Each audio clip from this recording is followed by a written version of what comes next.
जय हिंद दोस्तों। चलिए दोस्तों बात करते हैं इस एक और क्वेश्चन के बारे में। इस क्वेश्चन में एग्जामिनर ने कहा है A B and C are 3 student. इसमें 3 स्टूडेंट दिए हुए हैं। इसमें कहा है कि ए है, दूसरा मेरा बी है और तीसरा सी है।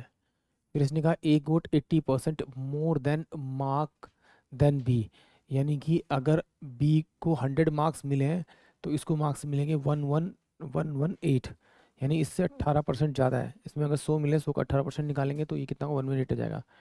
फिर उसने कहा है कि एंड 12% लेस देन सी, और ए को जो मार्क्स मिले हैं वो कितने मिले, सी से 12% लेस मिले, यानी कि इसका 88 बाय में 100 करूँगा सी का तो वो ए के बराबर होगा। बट ए की वैल्यू तो मेरे पास अब है 118, तो मैं इसको सॉल्व करूँगा तो 118 इंटू में 100 बाय में 88, ये मेरे पास जो वैल्यू आएगी वो सी की आ जाएगी, यानी कि 118 इंटू में 100 बाय में 88। मैं इसको सॉल्व नहीं करूँगा क्योंकि मुझे लास्ट में सॉल्व तो करना ही है, मैं इसलिए से लास्ट में सॉल्व करूँगा। अब एग्जामिनर ने क्या कहा है कि बी को जो मार्क्स मिले हैं वो टोटल मिले हैं 220, तो इस नंबर को इससे डिवाइड करूँगा तो मेरे पास 22 बाय में 10 आएगा। अगर मैं इसको इस नंबर से मल्टीप्लाई करूँगा तो मेरे बी के मार्क्स आएंगे, और मुझे निकालने किसके सी के, तो मैं इसको डायरेक्ट सी से मल्टीप्लाई कर दूँगा ऐसे ही। तो ये 118 इंटू में 100 बाय में 88 इंटू में 22 बाय में 10 आ जाएगा। तो 22 चौक 88, इससे मेरा ये चला गया तो 4, तो ये कितना होगा 4, 4 दूनी 8, 4 दूनी 8, और ये कितना हो जाएगा 4 दूनी 8, 8 और 3 4 नीम 36 और 4 पंजे 20, यानी कि टोटल जो वैल्यू आएगी वो 295 आएगी इस क्वेश्चन की, यानी कि ऑप्शन जो बी होगा वो इस क्वेश्चन के लिए करेक्ट होगा।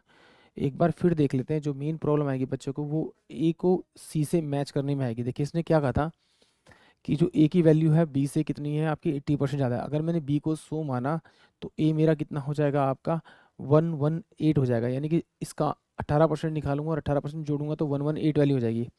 फिर उसने कहा कि जो ए की वैल्यू है वो बी से कितनी है 12% कम है, बट मुझे तो यहाँ सी की वैल्यू पता ही नहीं है, तो मैं क्या करूँगा ए इजकल टू में लिखूंगा सी का 12% कम करूँगा तो कितना रह जाएगा 88%, यानी सी का 88% निकालूंगा तो वो मेरे पास क्या होगा ए की वैल्यू के बराबर होगा। बट ए की वैल्यू तो मैंने यहाँ से निकाल ली थी पहले, तो मैं इसी ए की वैल्यू को यहाँ पे रख लूँगा। तो इसको सोल्व करूँगा तो मुझे 118 इंटू में 100 बाय में 88, ये मेरे पास जो वैल्यू आएगी वो किसकी आ जाएगी, मेरे पास में सी की वैल्यू आ जाएगी, और इस वैल्यू को मैंने यहाँ रख दिया। ये इन तीनों का रेशो हो गया।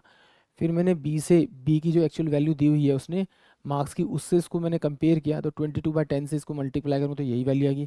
जिससे मैंने इसे मल्टीप्लाई किया उससे आप इसको मल्टीप्लाई करेंगे, आपका करेक्ट आंसर आएगा। मैंने बी को 100 मान के किया है, आप अगर सी को 100 मान के करेंगे या फिर ए को 100 मान के करेंगे तो भी आंसर आपका सेम आएगा। आंसर में कोई फ़र्क नहीं आएगा, आप किसी एक को 100 मान सकते हैं। आई होप आप सभी को क्वेश्चन समझ में आया होगा। जय हिंद, जय भारत।